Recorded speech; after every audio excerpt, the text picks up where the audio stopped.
வணக்கம் நேயர்களே, ராஜ் டேட்டாபேஸ் சேனலுக்கு உங்களை அன்போடு வரவேற்கிறோம்.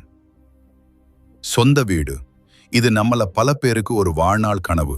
ஆனா அந்த கனவை நெருங்கும் போது ஏதாவது ஒரு தடை வந்துகிட்டே இருக்கும்.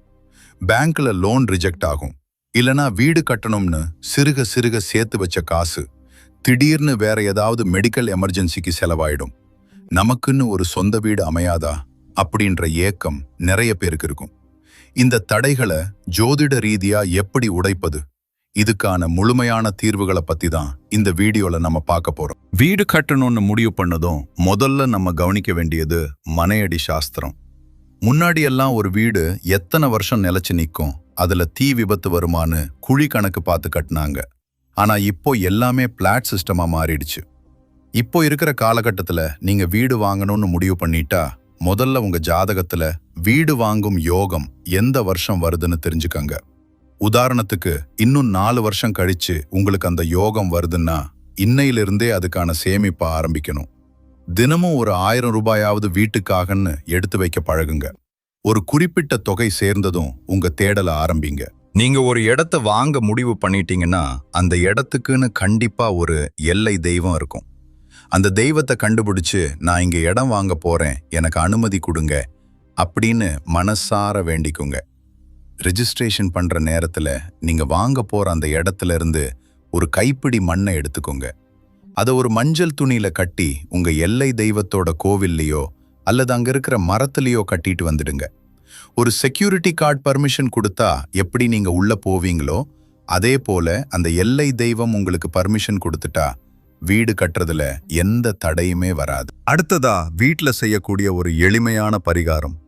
உங்க வீட்டுல மகாலட்சுமியோட படம் வச்சு வீட்டு பெண்கள் எங்களுக்கு ஒரு நல்ல வீடு அமையணும்னு மனசார வேண்டிக்கிட்டு தினமும் ஒரு தீபம் ஏத்தணும். இந்த தீபத்துக்குன்னு தனியா ஒரு அகல் விளக்கு வாங்கிக்கோங்க. நேத்து போட்ட திரியையோ எண்ணெயையோ அடுத்த நாள் பயன்படுத்தக்கூடாது. தினமும் பழைய எண்ணெயை சுத்தம் செஞ்சுட்டு புது திரி புது எண்ணெய் ஊத்தி தீபம் ஏத்தணும். இப்படி செஞ்சா அந்த மகாலட்சுமியின் வாசம் உங்க வீட்டுல நிறைஞ்சு சீக்கிரமே வீடு வாங்கும் எண்ணம் நிறைவேறும். சொந்த வீடு அமைய முனீஸ்வரர் போன்ற காவல் தெய்வங்களை நீங்க வழிபடலாம். அது மட்டும் இல்லாம நீங்க குடியிருக்கிற இடத்துல இருந்து ஒரு 5 கிலோமீட்டர் சுற்றளவுக்குள்ள ரொம்ப வருஷமா சிறப்பா நடந்துட்டு இருக்கிற ஒரு கோவில் இருக்கும். அது அம்மன் கோவிலா இருக்கலாம், ஆஞ்சநேயர் கோவிலா இருக்கலாம், இல்ல எந்த கோவிலா வேணாலும் இருக்கலாம். அந்த 5 கிலோமீட்டர் சுற்றளவுக்குள்ள அந்த தெய்வத்தோட சாநித்தியம் இருக்கும். அந்த கோவிலுக்கு போய் முழு ஈடுபாட்டோட வேண்டிக்கிட்டீங்கன்னா அந்த தெய்வம் உங்களை கண்டிப்பா காப்பாத்தும். சில பேர் கஷ்டப்பட்டு வீடு வாங்குவாங்க, ஆனா அந்த வீட்டுல அவங்களால சந்தோஷமா வாழ முடியாது. அந்த வீட்டை வாடகைக்கு விட்டுட்டு இவங்க வேற இடத்துல வாடகை வீட்டுல இருப்பாங்க. இதுக்கு காரணம் அவங்க ஜாதக அமைப்பு தான். வீடு வாங்கினா அதுல இருந்து வாடகை வருமானம் வரும்னு அவங்க ஜாதகத்துல அமைப்பு இருக்கும். இதுக்கு என்ன தீர்வு தெரியுமா? ஒருவேளை அப்பாவோட ஜாதகத்துல சொந்த வீட்டுல தங்கும் யோகம் இல்லைனா, ஆனா 5 வயசு பொண்ணோட ஜாதகத்துல அந்த யோகம் இருந்தா அந்த குழந்தைய முன்னிறுத்தி வீட்டை தேடுங்க. வீடு பார்க்க அந்த குழந்தைய கூட்டிட்டு போங்க.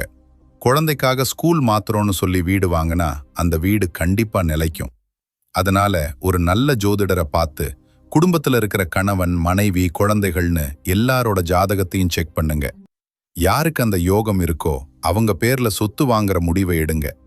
தடைகள் எல்லாம் நீங்கி சந்தோஷமா சொந்த வீட்டுல குடியேறுவீங்க.